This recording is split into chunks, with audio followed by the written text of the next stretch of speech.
بند کمرہ یہ صرف ایک نام نہیں بلکہ ایک ایسی کہانی ہے جو ہمیں زندگی کی ایک بہت گہری حقیقت کے بارے میں سوچنے پر مجبور کر دے گی۔ تو یہ کہانی صرف ایک کمرے کی نہیں ہے، بلکہ یہ کہانی ہے ایک ایسے پچھتاوے کی جو سالوں سال ایک انسان کے ساتھ زندہ رہا۔ چلیں اس راز کی گہرائی میں اترتے ہیں۔ تو کہانی شروع ہوتی ہے ایک بوڑھے آدمی کی ایک بہت ہی عجیب ایک ایسی عادت سے جسے کوئی سمجھ نہیں پاتا تھا۔ سوچیں، ایک چھوٹا سا قصبہ ہے، وہاں ایک پرانا سا گھر ہے، اور اس گھر میں ایک بوڑھا آدمی بالکل اکیلا رہتا ہے، نہ کوئی خاندان نہ رشتہ دار، اور اس کے گھر میں ایک ایسا کمرہ ہے جس پر ہمیشہ تالا لگا رہتا ہے جو کبھی نہیں کھلتا۔ اچھا، اس کا ہر ہفتے کا ایک پکا معمول تھا۔ وہ جمعے کا انتظار کرتا، پھر بازار جاتا اور وہاں سے ایک چھوٹا سا کھلونا اور ایک چاکلیٹ خریدتا، اور یہ تحفے لا کر سیدھا اسی بند کمرے کے دروازے کے باہر رکھ دیتا تھا، ہر ہفتے بنا کسی ناغے کے۔ اور ظاہر ہے محلے والے جب یہ سب دیکھتے تھے تو ہنستے تھے۔ وہ آپس میں باتیں کرتے تھے کہ یہ بوڑھا آدمی پاگل ہو گیا ہے جو ایک بند خالی کمرے کے لیے تحفے لاتا ہے۔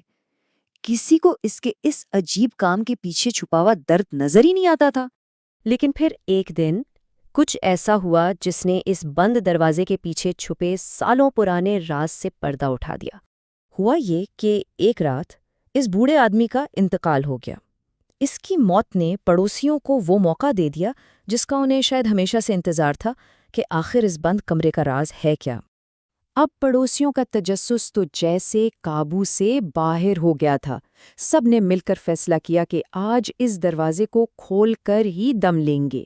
لیکن جب دروازہ کھلا تو اندر جو منظر تھا وہ دیکھ کر سب کے جیسے ہوش اڑ گئے۔ کمرہ بالکل خالی تھا، نہ کوئی فرنیچر نہ کوئی سامان، کچھ بھی نہیں۔ کمرہ تو خالی تھا، ہاں، لیکن اس کی دیواریں وہ خاموش نہیں تھیں۔ ان دیواروں پر ایک پوری زندگی کی کہانی چھپی ہوئی تھی۔ ان دیواروں پر سینکڑوں تصویریں لگی ہوئی تھیں۔ ہر تصویر میں ایک ہی بچہ تھا۔ جیسے جیسے نظریں آگے بڑھتی، بچے کی عمر بھی بدل رہی تھی۔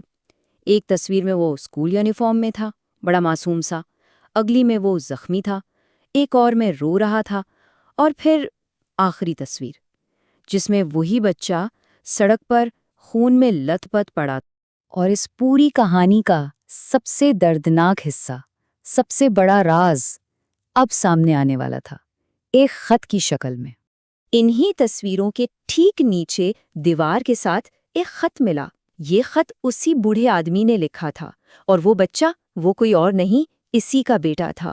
اس خط میں جو لکھا تھا وہ ایک باپ کا اعتراف تھا۔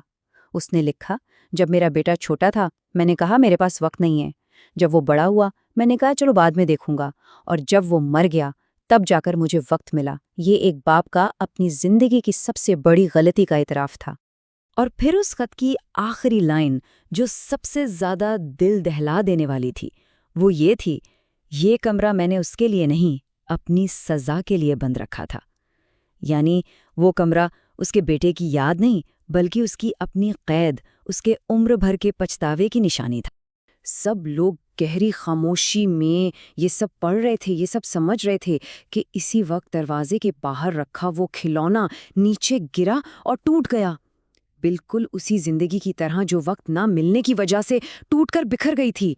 تو یہ کہانی اپنے پیچھے ایک بہت گہرا سوال چھوڑ جاتی ہے، کیا ہم اپنے پیاروں کو وقت دے رہے ہیں جب تک وقت ہے، یا پھر کسی ایسے پچھتاوے کی طرف بڑھ رہے ہیں جس کا مداوع پھر کبھی ممکن نہ ہو؟